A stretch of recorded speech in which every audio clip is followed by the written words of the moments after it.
বন্ধুর সঙ্গে স্ত্রীর সম্পর্ক, বন্ধুকে খুন করে গ্রেপ্তার স্বামী।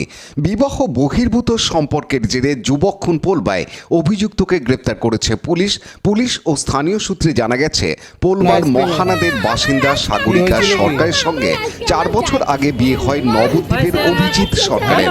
অভিজিতের বন্ধু রাজ বর্মনের সঙ্গে সম্পর্ক গড়ে ওঠে সাগরিকার। এ নিয়ে অশান্তি হতো পরিবারে। কয়েকদিন আগে মহানাদে মায়ের কাছে আসে সাগরিকা। সেখানে গতকাল রাতে সাগরিকার সঙ্গে দেখা করতে আসে রাতে পাড়ার শিব মন্দিরে বসে থাকে। সেখানে সাগরিকার স্বামী তার প্রেমিককে ছুরি দিয়ে আঘাত করে। জখম অবস্থায় তাকে চুঁচুড়া ইমামবাড়া হাসপাতালে নিয়ে যাওয়া হলে মৃত্যু হয় যুবকের। ঘটনা প্রসঙ্গে সাগরিকা জানান, কালকে রাত্রিবেলা আমার হাজবেন্ড ফোন করে গালাগালি দিচ্ছে, অনেক বাজে বাজে গালাগালি দিচ্ছে। ও বলে যে তুই আমার মা বোনকে গালাগালি দিচ্ছিস কেন, তোর বউর সাথে আমার তেমন কিছু হয়নি, তোর বউকে তোর কাছে দিয়ে নিয়ে যাওয়ার জন্য আমি এসেছিলাম, তোর বউ যেন ভালো থাকে, তুই ভালো থাক। ও আমার কাছে এসছে, ও আমাকে বললো রাত্রিবেলা যে আমি এসেছি, সকালবেলা তোমাদের বাড়িতে যাবো, দিয়ে আমি তোমার মায়ের সাথে কথা বলবো, ঝগড়া অশান্তি যেন না হয় আমি সেই ব্যবস্থা করে দিয়ে আসবো। ও এসে ওই মন্দিরে বসে আছে। অভিজিৎ মানে আমার হাজবেন্ড। অভিজিৎ কিও জানলো যে ও এসেছে আজকে? ও আমাকে ফোন করেছে সকালবেলা। ও আমার হাজবেন্ড ফোন করে, ও আসতে চেয়েছিল, আসেনি কেন?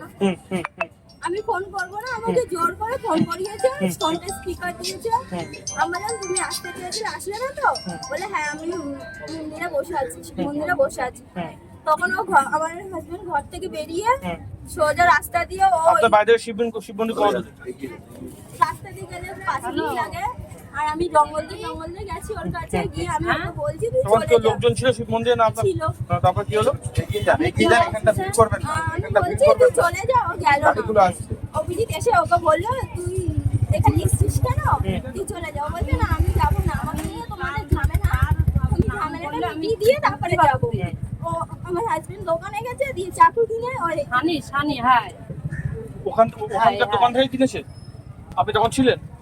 আমি দেখিনি, আমি সাগরিকার মা বলছি, ওই ছেলেটার সাথে দাঁড়িয়ে কথা বলছিলাম যে তুই এখান থেকে চলে যা। ও আসলো, এসে এখানে সামনে দুজনে দাঁড়ালো আর আমি হাসপাতালে স্বামীকে নিয়ে গেল, পুলিশ নিয়ে গেছে। ওখানে মানুষগুলো ধরেছিল, আমি হসপিটালে আপনি আনলেন? হ্যাঁ আর কেউ ছিল না? আর কেউ আসেনি?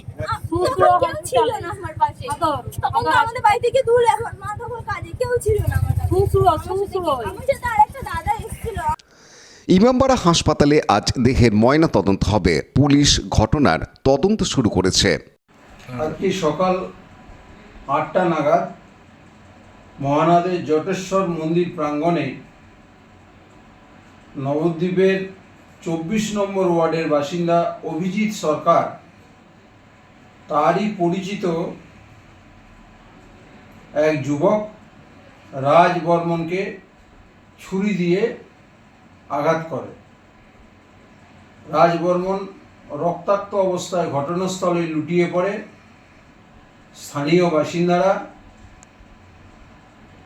রাজ বর্মনকে অটো করে স্থানীয় পোলবা হাসপাতালে নিয়ে আসে।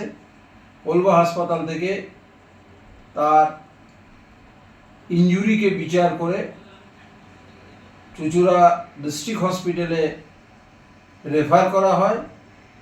পথিমধ্যে ওই রাজ বর্মন মারা যায়। এই ঘটনার প্রাথমিক তদন্তে জানা যায় অভিজিৎ সরকারের ওয়াইফের সঙ্গে এই নদিয়ার দেবগ্রাম নিবাসী মৃত রাজ বর্মন গত 2.5 বছর ধরে এক অবৈধ সম্পর্ক তৈরি হয়েছিল। অভিযুক্ত অভিজিৎ সরকার ব্যাঙ্গালোরে শাড়ির ব্যবসা করেন। তার এই অনুপস্থিতির সুযোগ নিয়ে রাজ বর্মন এবং অভিজিৎ সরকারের ওয়াইফ এক অবৈধ সম্পদে জড়িয়ে পড়ে।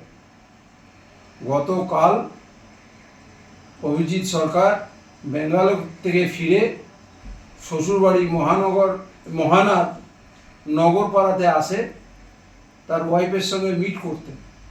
আজ সকালে রাজ বর্মন মহানাদে আসে, তাকে bureau report, Hooghly TV. Like share subscribe করুন হুগলি টিভি। খবর এখন বুক পকেট।